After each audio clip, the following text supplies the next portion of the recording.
Right now, just above your head, there is a highly engineered frontline soldier taking an absolute beating. Oh, without a doubt. I mean, ultraviolet radiation is trying to bake it. You've got seasonal freeze-thaw cycles actively trying to crack it. Right, and sudden, severe wind gusts Yeah, that are literally trying to rip it right off the structure and hurl it into the sky. exactly. We are, of course, talking about your roof. It is the ultimate structural shield, a literal fortress wall standing between your living room and the atmosphere. Yeah, yet most of us barely give it a second glance until a water stain appears on the ceiling. Which is such a bad way to handle it. It's a remarkably dangerous way to manage a primary asset. Because when a roofing system fails, it is a completely binary event. Binary in what way? Well, I mean, it is either maintaining the watertight integrity of your living space, or it has been breached. There is no middle ground. And once it's breached, the secondary damage to the framing, the insulation, the drywall, it all just multiplies the cost exponentially. Yeah, that makes total sense. We're really moving past the era where we can view roofing as just another cosmetic home improvement decision. It has become a strict calculation of long-term survival economics against these increasingly hostile, localized weather patterns. And that sets up our mission for this deep dive perfectly. Today, we are exploring why specific volatile microclimates are forcing us to radically rethink the fundamental material science of how we protect our homes. Yes, and we have an incredibly detailed set of notes and analysis today. Right, from Roofing Council Bluffs. They take a hard look at the surge of standing seam metal roofing, specifically in southwest Iowa. It's fascinating stuff. It really is. The source material transforms what you might think is this mundane construction topic into a gripping look at environmental adaptation. So, okay, let's unpack this. Well, we have to start with the environment itself, because you cannot effectively engineer a defense if you don't first understand the exact mechanics of the threat. Right, you need to know what you're fighting. Exactly. And the threat profile in Council Bluffs is fascinating because it is so hyper-localized. You have a city that's geographically pinned right between the Missouri River on one side and the Loess Hills on the other. Yeah, and those hills funnel the weather while the river acts like this massive atmospheric humidifier. A perfect storm. Literally. Yeah. You end up with a localized pressure cooker. The humidity from the river valley is just constantly high, and then the topographical shifts of the hills generate these localized sudden wind shears. And then you layer on the reality of Midwestern seasonal extremes. Oh, yeah. Torrential spring rains, brutal winter freeze-thaw cycles, and blistering summer heat that just bakes the structure. And those forces act as a crucible for building materials. When you subject traditional asphalt shingles to that specific combination of stressors, you really expose their fundamental chemical vulnerabilities. Because asphalt is a petrochemical product, right? Right. It relies on volatile oils to remain flexible and shed water. But when you subject it to the intense, unyielding ultraviolet radiation of a Midwestern summer, well, those oils literally bake out of the material. The volatilization process. Exactly. The shingle loses its flexibility, the granules that protect it from the sun slough off into your gutters, and the material just becomes brittle. I always picture like a cheap plastic toy left out in the backyard all July. That is a great analogy. Right. It warps, the color fades, and if you try to bend it, it just snaps. The structural integrity vanishes, and the source notes that this is the exact mechanism that causes asphalt shingles to curl up at the edges. And that curling, I mean, that is the beginning of the end. Once the leading edge of a shingle lifts, it is no longer aerodynamic. It basically becomes a sail. Oh, wow. Catching the wind. Exactly. The next time a gust of wind rolls off the Loess Hills, it catches that curled lip and generates uplift. It pries the shingle away from the deck and exposes the vulnerable underlayment beneath. But asphalt isn't the only traditional material struggling in this microclimate. The analysis also points out the catastrophic failure rate of wood shakes in this specific geography. Okay, so I hear the argument that traditional materials are failing under these specific localized pressures, but, asphalt and wood shake have been the American standard for a century. Sure. So if people know the weather is this brutal in Pottawattamie County every spring, why have we been relying on materials like wood shake that literally invite rot? Is the weather actually changing that drastically, or is this just, I don't know, a marketing push for newer, much more expensive materials? Well, that is exactly the necessary skepticism we need to apply here. But the climate data shows that the frequency and intensity of these localized severe weather events, like the straight-line winds and sudden hail dumps, they are actively compressing the lifespan of traditional materials. So they just don't last as long as they used to. Right. And historically, materials like wood shake were chosen mostly for aesthetic reasons or historical preservation. They offer that classic rustic curb appeal. Sure, they look great. They do. But choosing a material based on a 1950s aesthetic fundamentally ignores the physics of a modern river valley environment. Wood is naturally porous. Oh, I see where this is going. Yeah, in a high humidity environment like the Missouri River Basin, wood shake acts like a giant sponge. It traps moisture and creates an ideal breeding ground for biological degradation. Rot, mold, moss. What worked well enough decades ago is now being pushed rapidly past its failure point. Which means we have to evolve the defense. When traditional materials hit their physical limits, material science steps in to bridge the gap. And the source text points to highly engineered metal roofing as the superior architectural solution for these exact environmental vulnerabilities. It really does. But I don't just want to recite the claim that metal is better. Let's dig into the actual mechanics of why it survives when petrochemicals and wood fail. Okay, let's look at the physics of winter first. One of the most insidious threats to a Midwestern home is the ice dam. Oh, I've heard of those. They're a nightmare. They really are. And this occurs due to thermal bridging. Heat from your living space escapes into the attic, warming the upper section of the roof deck. Okay. So snow melts there, turns to water, and flows down to the eaves.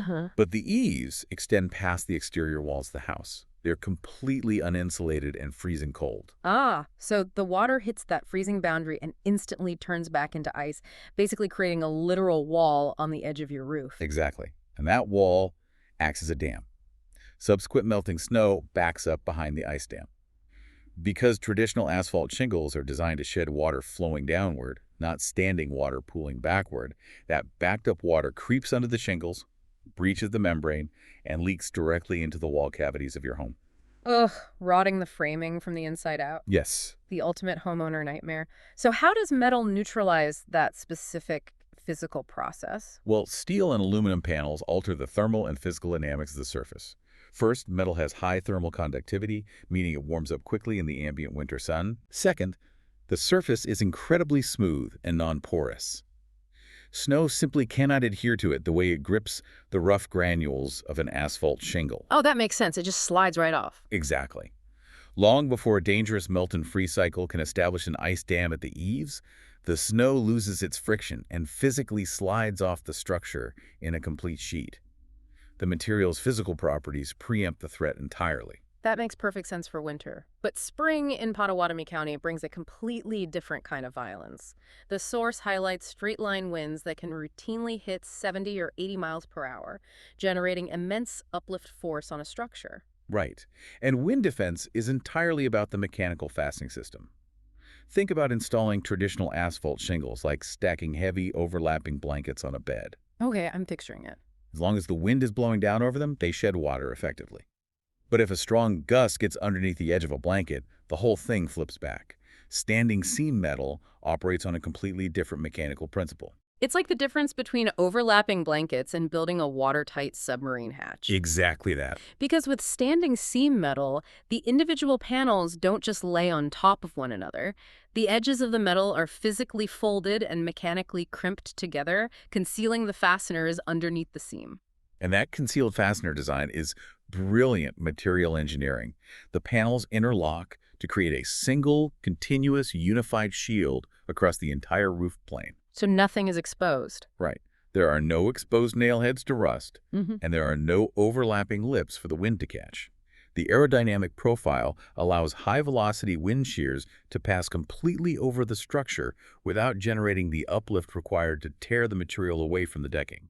I want to look at the actual performance data breakdown from the Roofing Council Bluffs analysis because, if we are talking about long-term survival economics, we really need to look at the numbers. We do. But I don't want to just read a spreadsheet. I want to look at the evolutionary leap these numbers represent.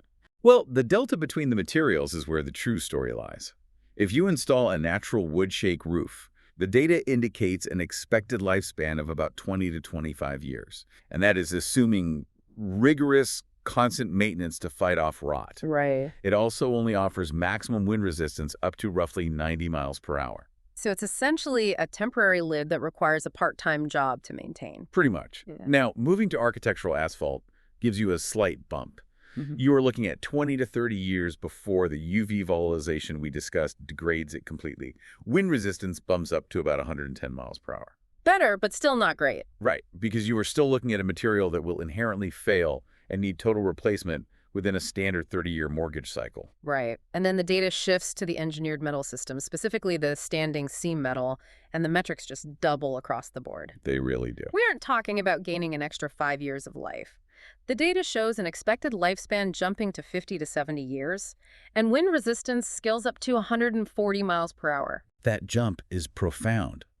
It shifts the entire concept of the roof from a recurring maintenance expense, something you dread paying for every 2 decades, into a permanent architectural fixture. A 70-year lifespan means the material will likely outlast your ownership of the property entirely. Okay, I have to jump in here and bring up two massive assumptions that always pop up when people hear metal roof. Oh, I bet I know what they are. Yeah. Wait, isn't a metal roof basically a giant oven in the summer?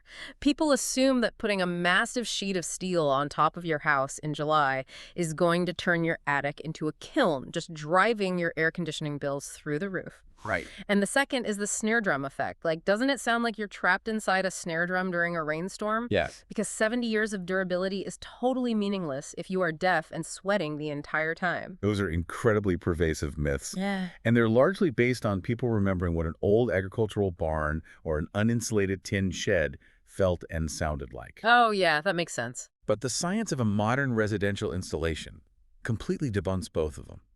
Let's tackle the thermal dynamics first. It seems intuitive that metal conducts heat, but modern residential panels are treated with highly specialized polymer coatings that are designed for thermal emittance and solar reflectance. So rather than relying on the thermal mass of the material, it acts as a mirror for radiant energy. Exactly that. A dark asphalt shingle has high thermal mass. It physically absorbs the sun's radiant energy, holds it, and radiates that heat downward, baking the attic space below. Ouch. Yeah.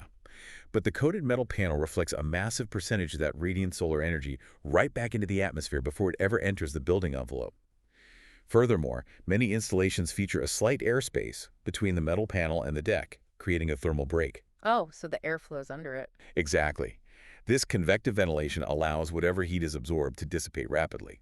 The net result is a drastic reduction in the attic's thermal load, which translates directly to lower summer cooling costs. Wow, so the thermal physics flip the script completely. It's an energy saver, not an oven. Exactly.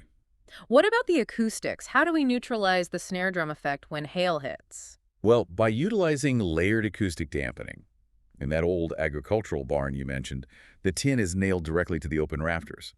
So the acoustic energy of a raindrop hitting the metal transfers directly into the open air of the room. Right, it just echoes. Yeah. But a residential system is a multi-layered sandwich. The metal sits on top of a solid wood roof deck, often oriented strand board or plywood. Between the metal and the wood is a dense underlayment, typically a synthetic moisture barrier. And beneath the wood deck is substantial fiberglass or cellulose attic insulation. Okay, so each of those layers has a different acoustic density, which basically breaks up the sound waves. Precisely. The impact energy of the rain hits the metal, but before that sound wave can reach the dry wall of your living room ceiling, it has to travel through the synthetic barrier, the dense wood deck, the airspace of the attic, and the thick thermal insulation. That's a lot of layers to get through. It is. By the time it traverses those varying densities, the acoustic energy is almost entirely absorbed. The interior noise level is virtually indistinguishable from a traditional asphalt roof. The engineering is brilliant, but having a roof system that can theoretically survive 140-mile-per-hour wind and reflect radiant heat is completely meaningless if the wind can just rip the screws out of the wood beneath it. Oh, absolutely. This feels like the Achilles heel of the entire concept. The material science might be practically invincible, but the human installing it isn't. That is the single most critical variable in this entire equation. The precision required for a standing seam metal installation means that the execution by the contractor is just as vital as the chemical composition of the steel. It's like tailoring a high-end bespoke suit, right? With Traditional asphalt shingles, the source notes they can be easily trimmed and nailed on the fly. It's forgiving. You overlap the rough edges, drive a nail through, and the tar seals it. It's like buying off the rack. Great comparison. But metal is unforgiving. One wrong cut or misaligned fastener, and the whole system is compromised. It requires exacting measurements, specialized metal shearing tools to make pristine cuts, and an absolute mastery of the mechanical seaming process. The tolerances are measured in millimeters. You are dealing with highly engineered sheets of steel that feature protective zinc or polymer factory coatings to prevent oxidation and rust. If a careless installer drags a tool across a panel and scratches that microscopic coating down to the bare steel, well, they have just introduced a vulnerability that will oxidize and degrade, undermining a 70-year roof on day one. And it gets even more precarious when we talk about how water actually moves. We tend to think water just falls straight down, but wind-driven rain does incredibly strange things. It really does. It introduces the physics of capillary action and negative pressure. We aren't just worried about water falling through a hole. Right. If an installer misaligns a mechanical seam by even a fraction of an inch, or fails to properly flash the complex geometry around a chimney or a valley, high winds can create a pressure differential. That physically sucks moisture upward, against gravity, into that tiny gap. Capillary action pulls the water right through the compromised lock. And once it's past the metal, it just sits on the underlayment, finding its way into the fasteners, rotting the wood deck. Exactly. This is why the source heavily emphasizes the absolute necessity of specialized local contractors, like the teams at Council Bluffs, who understand the fluid dynamics of wind-driven rain in this specific topography. What's fascinating here is the terrifying reality of that microscopic moisture intrusion. It remains completely hidden from the homeowner.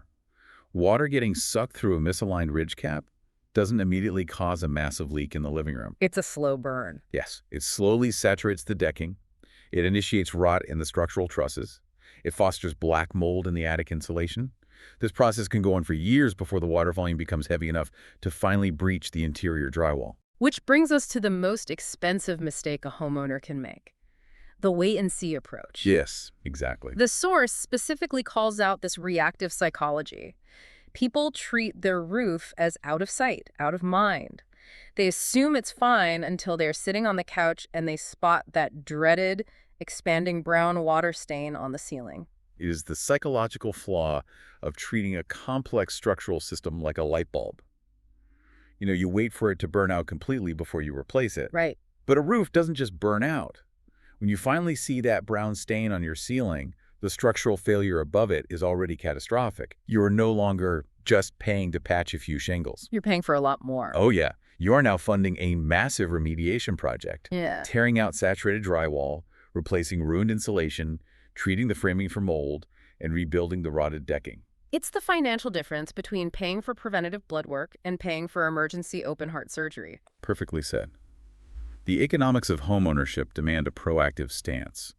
The source strongly advocates for utilizing free professional roof inspections, particularly in the Midwest, where we experience seasonal hail bombardment. Right. Get up there and look at it. A trained technician climbing onto the structure can identify the subtle, early warning signs of failure that are invisible from the driveway. They can spot compromised chimney flashing. They can identify areas where capillary action is beginning to pull moisture under the seams, and they can assess whether the attic ventilation is sufficient to prevent that winter thermal bridging we talked about. Because identifying those microfailures early gives you options.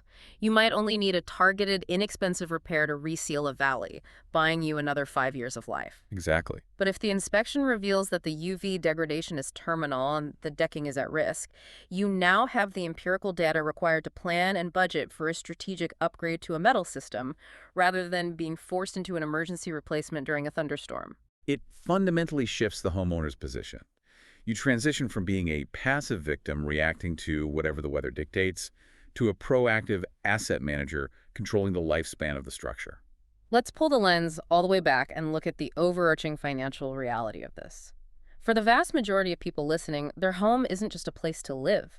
It is their single largest leveraged financial asset. Right. We've established the material superiority of metal, we've discussed the complex physics of thermal reflection and acoustic dampening, and we've hammered home the necessity of precision installation. But how does this translate to the actual valuation of the asset? Well, the life cycle costs and the real estate market intersect beautifully here. Yeah. Upgrading an aging, vulnerable exterior to a premium standing seam metal system requires a significantly higher initial capital outlay than just slapping another layer of cheap asphalt over the old one. Sure, it costs more upfront. But the real estate market recognizes the material science. During property appraisals and buyer negotiations, homes featuring these modern engineered metal systems consistently demonstrate a strong return on investment. Because a prospective buyer looking at that property knows they are purchasing 50 to 70 years of structural immunity. They are buying the absolute lack of maintenance. Buyers highly value durability. They recognize the energy efficiency of the thermal reflectance, knowing their cooling costs will be inherently lower. And they are factoring in the reality that they will likely never have to pay for a roof replacement as long as they own the home. Wow, yeah.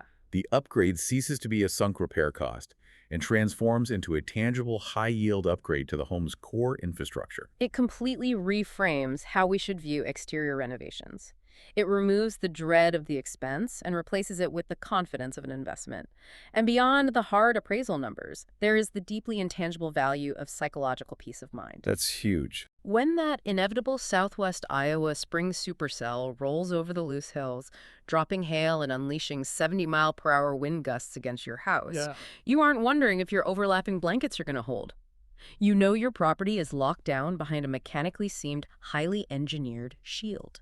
You know, it does raise an incredibly provocative question regarding the future of our built environment. Oh, what's that? Well, we are currently watching extreme, localized microclimates force the abandonment of traditional 20-year materials. The survival economics of severe weather are dictating that highly engineered 70-year metal shields are the only logical long-term choice. Yeah. If this adaptation continues at its current pace, we have to wonder how the fundamental visual identity and architectural character of our neighborhoods will transform over the next half-century as this material science becomes the mandated standard. That is wild to think about. The aesthetic of the classic American neighborhood is going to undergo a radical evolution. 50 years from now, the quaint, textured, rustic shingles that defined 20th century housing might be entirely obsolete, completely replaced by sleek, interlocking, thermally reflective fortresses. It's very likely. The environment is forcing our hand, and material science is providing the armor. It brings us right back to the brutal reality we started with. Your house is a fortress, and the roof is the frontline soldier taking the brunt of the assault.